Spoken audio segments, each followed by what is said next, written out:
You said you experienced depression, some form of depression or depressive feelings and sadness in prison. What were the thoughts that were coming up? What was happening? Well, there's a lot of uncertainty, which is the first thing That has to be scary. It is scary.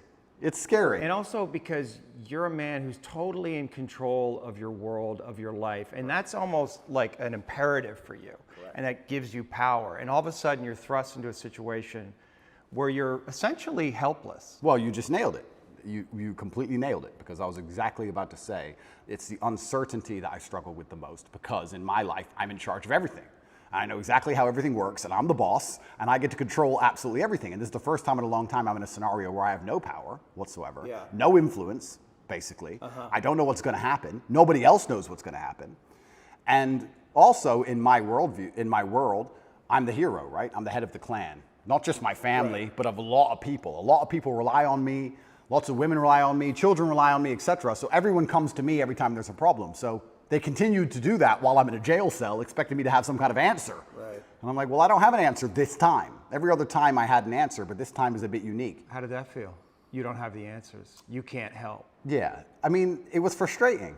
It's very frustrating, and it's the uncertainty that would bother me. I don't think I felt sad very often, but I certainly felt extremely frustrated. I would sit there and think, there has to be a way out of this room. Not breakout, but like there must just be some words I can say, someone I can talk to. There must be a way. It's only a door. Like I can't just be stuck in this room.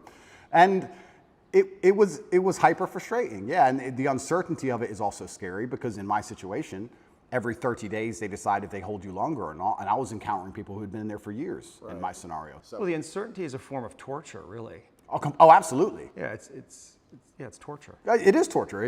And it's designed to make you break. You don't know how long you're going to be there for. Nobody knows. You hear horror stories. You see other people getting out who've done worse things than you after a week because they've signed a piece of paper or admitted to something or whatever they've done a deal. And you're sitting there, and yeah, it's hyper frustrating. And I think you have two choices as a man. Often when bad things happen, I feel like you can maybe get depressed and sad about it, but the other outlet's usually anger, or a form of anger. I felt like anger was more, in many cases, anger is more effective, I guess. It's more useful. You were angry in there? I wouldn't say I was angry, but if I started to feel negative, I could turn it into frustration or anger, which I could at least alleviate with 2,000 push-ups. Right. It's better than feeling sorry for myself. Right. I feel like if I had to choose one of the two outlets, deciding to use controlled anger was more beneficial than sitting around feeling sorry for myself. I don't ever believe in moping or feeling sad. So when I was at my worst, perhaps I was a little bit angry. But then again, I also think I do that in my normal life. If I'm honest, I don't think anger is a necessarily bad thing. I think that misdirected anger is a bad thing. I think if you get very angry about scenarios and you put it in the correct direction, you get unlimited motivation and you get a lot done.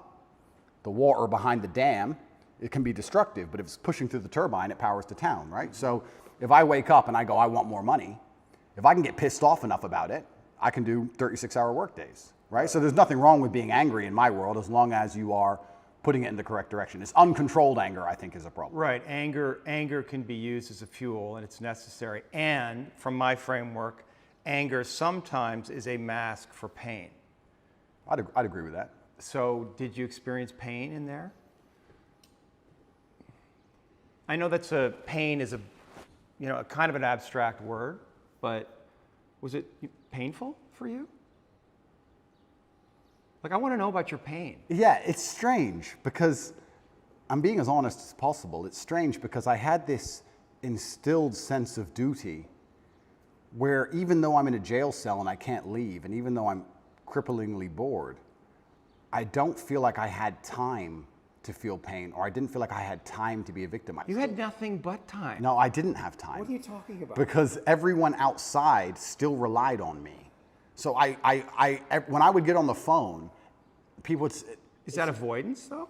I don't know. Do you keep busy? Do you avoid your feelings by keeping busy, being on the computer all the time? All the things I had to do still had to be done. Just because they threw me in a cell, it just made it more difficult, which means I have less time than ever because the difficulty's been increased. And when I would get on the phone, we wouldn't discuss how I'm feeling. I'd be worried about how everyone else is. They'd be like, how are you? Yeah, I'm in jail. What's going on with this? Are you okay? Are your bills paid? Are press hassling you? I was worried about fixing everyone else's problems from jail more than I was concerned about myself or my own mental well-being. And if I felt particularly, when I say pain, is an awkward one. I don't know if I felt pain because I don't feel sorry for myself, and I've developed this mindset of such absolute accountability that even though what happened to me I believe was unfair, and even though I'm completely innocent, I didn't think, why? I didn't think, why is this happening? I didn't think, why me? I didn't think, oh, this is unfair. Like, none of these things crossed my mind. I was like, this is garbage. However, you can't become the most Googled man in the world with every light has a dark, right? Like, let's be realistic about this. Yeah. I'm thrown in a jail cell. Do I belong here? No. But am I here? Yes. I was pretty logical about it. And I was like, okay, I've got a lot of things I need to get done. And I would feel angry if I couldn't get them done. But I don't think I felt pain.